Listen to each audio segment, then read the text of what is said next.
fund these Ukrainian rebels indefinitely to keep harassing and basically wearing down the Russians. And I suspect that the Chinese are looking at assessing the situation in Taiwan and saying, hey, Taiwan is potentially our Ukraine here. Okay? If we go into Taiwan, the United States is probably going to fund them indefinitely and just keep this war going on and just diverting our attention in Taiwan. And I think that the Chinese are like, they don't think they want to get involved with that. Okay, so that's what I think is happening in Taiwan. Because again, we tend to look at things from our perspective, from being outside of China, but from inside of China, they're studying this Ukraine-Russia situation. And I think that they're saying to themselves that they don't want to be in that situation. So how is it that the United States is able to do this? Well, quite simply, the United States has been continually involved in wars for like 90% of its existence, really. Okay, so especially in the last 20 years, 25 years or so. I mean, if you, even going further back, 30 years, if you go back to the first Gulf War. Okay, the United States has been continually testing, fine-tuning, improving its military strategies. And I think that the Russians and the Chinese, especially the Russians, right, in Ukraine now are like, starting to realize that, that they're, they might have equipment, they might have people, but, unless you have a lot of experience in warfare, you're not going to be good at warfare, right? And the United States has a lot of experience in warfare. I mean, for all its faults, right, you can't deny the United States has a lot of experience in war. They've been doing it constantly for like almost the last 30 years, okay? In the modern world with modern technology, okay? And that's the other thing. With modern technology, with these guided missiles and all that kind of stuff, this is a very expensive type of war, okay? The United States is in a position where they can do this because they essentially tax the world, okay? The way they tax the world is through inflation, okay? So not only do they tax U.S. citizens directly, right? But what also happens is when they every time they print money, right? They're basically taxing. That's a tax. And there's more U.S. dollars outside of the United States than inside the United States. So as they print money, the tax they impose on the rest of the world that runs on U.S. dollars is way more than the tax they impose on inside the United States. Okay, so that's how the United States is able to have this type of a military. Okay, and the Russians and the Chinese do not have a way currently to tax the rest of the world. Okay, so what this is all bringing us to, right, when we analyze this Ukraine situation, is that Russia and China are, I think, like almost out of the picture or really busy with their own problems. And there really is just one player, okay, in the Middle East, right? As we analyze now this situation between with Israel, I really see only one player, only one puppet master pulling the strings, okay? And this puppet master is pulling the strings of both sides, okay? Israel and whoever they happen to be fighting against, okay? So when we look at the situation with Israel, we know that the United States sends money to Iran, right? So I got Iran kind of here in the middle in red, okay? So the United States has sent money to Iran. The United States has allowed Iran to pump oil and sell it on the world market.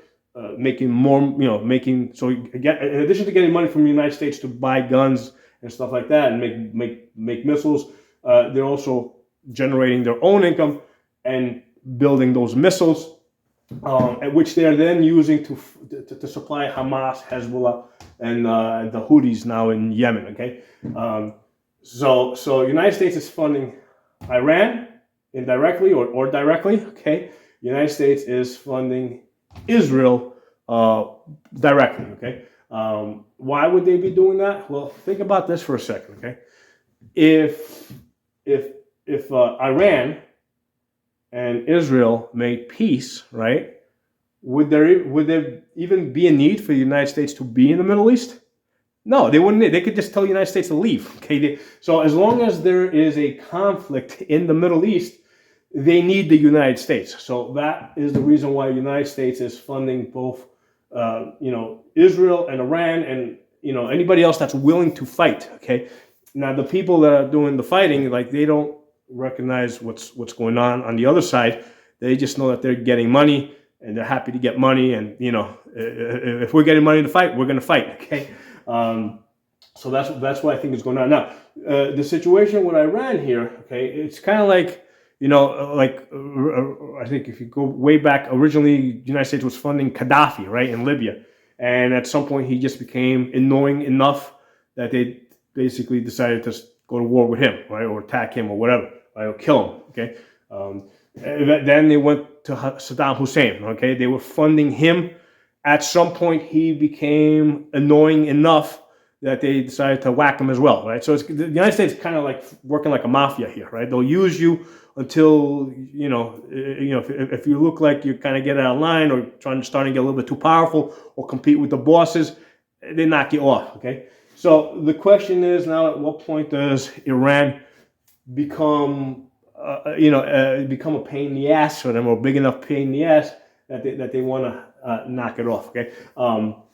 So that's the interesting thing to contemplate here. And I think one of the options would be to just, because I don't think they want to destroy Iran completely, right? Because they're realistically they are very capable of destroying Iran completely. The United States is capable of completely destroying Iran. Yeah, they're not gonna kill every possible terrorist hiding in a hole somewhere.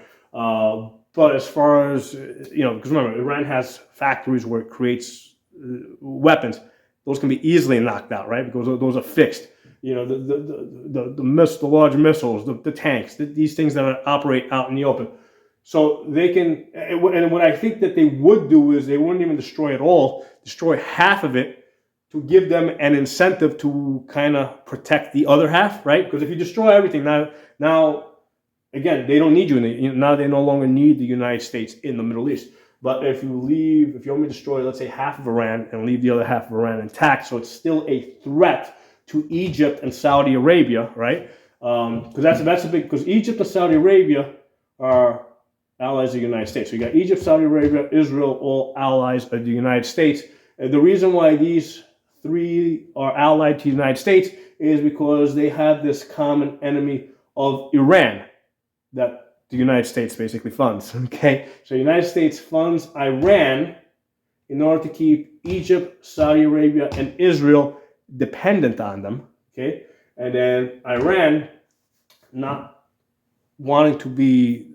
I think that they're smart enough to not want to get into, not want to stand out so much that people start calling for their elimination. So Iran funds somebody else, Hamas, Hezbollah, and the Houthis in Yemen, to basically do the fighting for them. Okay? And I don't think they just fight against Israel, but I also think that they do stuff to undermine Egypt and Saudi Arabia. So I think that's the other piece of this that's going on. And so again, Iran here, and again, we're looking at, we don't have all the information, right? But if let's say you arrived from a different planet, right? And I told you that I got three countries over here, Egypt, Saudi Arabia, Israel, and I need a way to keep these guys in line. How do you keep these guys in line over here? Well, you need to put something really scary over here, all right, that they're afraid of, and they need your help to, in order to defend against this scary thing. So what do? You basically put this big scary monster over here, build it up so it's scary enough so that they need you. Okay, so I think that is what's going on in the Middle East, and I think this is the big picture of the world right now between USA, Russia, China, and I think that Russia's kind of almost at the point where it's becoming, it's almost like it's further and further away from a world power and more towards being like an Iran level nuisance. Okay, because what's happened with Russia, right? Russia. Okay, here's one of the factors I left out. Hold on, let me get another pen. Okay, I'll put this one down in green. Okay, because someplace over here is also NATO. the NATO alliance, right? All of Europe. Let's call it Europe. Right, Europe. Okay, so prior to Russia becoming the scary monster that it is, okay, Europe had kind of started thumbing its nose at the United States, but ever since this war in Ukraine, right, between Russia and Ukraine, all of a sudden Europe is like, oh, we need the United States, right? So again, Russia is the mechanism, right, that the United States uses to control Europe. Okay, so that's why Russia really doesn't belong up there. Let's wipe that off from up there because they've allowed themselves to basically be down here now. Russia, right? So they're down here with Iran now. They're kind of almost on the same level where they're basically Russia is a proxy of the United States in order to keep Europe and the NATO alliance in its place. Okay, the one thing that kind of that's a wild card right now. Let's get a different color for that. Let's get black. Black. How about orange? Let's see. Does orange work? See if this orange works. Turkey. Nope, that's not working. We'll make it black. Okay. Turkey. Okay. Prior Ottoman Empire. Okay. This is potentially something that has to be considered. Turkey and its place, because Turkey is sort of part of NATO, but not really. They kind of do their own thing.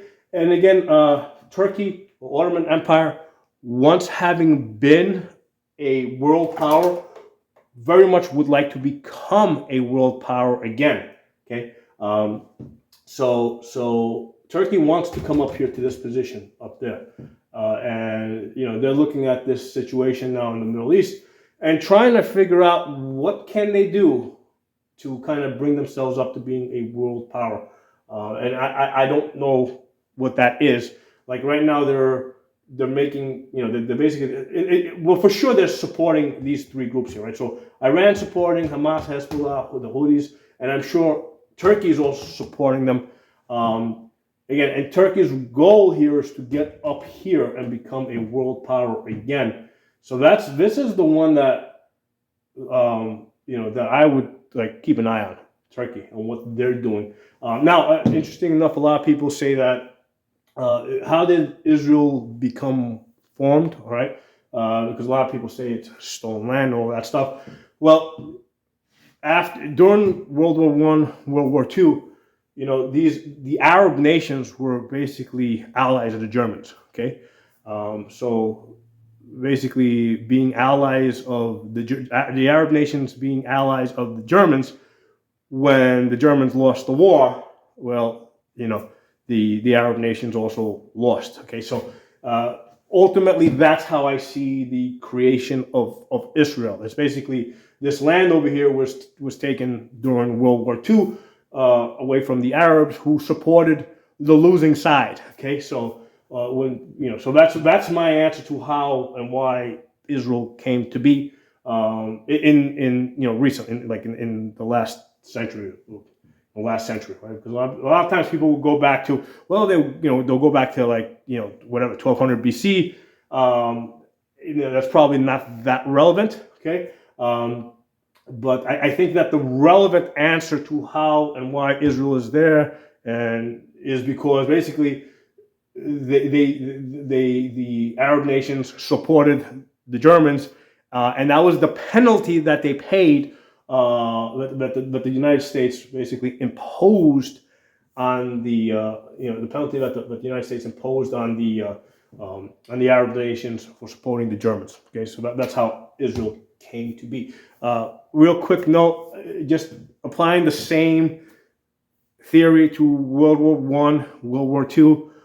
What was the goal of the United States going into World War I, World War II? Right, they had one enemy. Okay, and it was not Russia and it was not Germany. The enemy of the United States going into World War I was the British Empire. Okay, going all the way back to the American Revolution, through the Civil War, right? There was always that possibility that in the American Civil War that the British Empire was going to support the South, okay, in order to break up the United States. Strategically speaking, they should have done that, right? They missed that opportunity, but at the same time they let it be known that they were considering it. The United States did not forgive them for that. Okay, so the United States wanted to weaken the British Empire. The strength of the British Empire was its colonies, right? It had colonies all over the world. The sun never set on the British Empire. The United States figured out that the way to break up the British Empire was to take away its colonies. Okay, that's how its economic strength. Okay, and basically through World War I and World War II, that's exactly what the United States did. It took away its colonies, and I think there was actual conversation between Roosevelt and Churchill, where Churchill is trying somehow, some way to maintain his colonies, and I believe that Roosevelt told him, "Listen, forget about it. Colonies are gone." I'm paraphrasing, but even through World War II, the British were looking for some way, knowing that was their power. They were looking for some way to maintain their colonies, and the United States would have nothing of it, because the goal of the United States from the beginning, right, was to break up the British Empire. The Germans, the Japanese, the Russians were just a means to that end. Okay, that's my analysis of World War I, World War II, looking at the shadow that it cast. All right, not what they say, but what actually happened. What was the result of World War I and World War II? Okay, the British Empire, right, got broken up. Okay, so that's the important thing. Now, as far as us, the civilians, what do we learn out of all this? Right, I did a video yesterday on this. Okay, what happened in Israel is Israel gun control, okay, got its citizens killed. That's the important lesson from us, right? Because none of this stuff over here, we don't have any control over that, right? But the important lesson here is that the reason why 1,400 citizens were murdered, right, in Israel, is because the Israeli government came to, basically believed, okay, whether really believed it or not, whatever, but the Israeli government was working with the idea that if it allowed its citizens to be armed, that those guns would somehow end up in the hands of terrorists, right? Well, surprise, surprise, despite Israeli gun control, their enemies, right, Hamas, got all the guns that they wanted, right? They got all the guns, they could possibly want to accomplish whatever they wanted to accomplish. Okay, so Israeli gun control did not stop its enemies from being armed. All it did was stop its own citizens from being able to defend themselves. Okay, so so given that Hamas and all these other people are going to get all the guns they want anyway, it makes more sense to basically just hand out guns and ammunition to all of its citizens, right? And it is completely irrelevant if some of those guns ends up in the hands of Hamas, because Hamas is going to get the guns anyway through somebody else. So it's more important that its citizens have the ability to defend themselves. Okay, so that was the last video that I did on this subject. So hope you guys enjoyed this video. Drop some comments below. Let me know what you think, and I'll talk to y'all soon.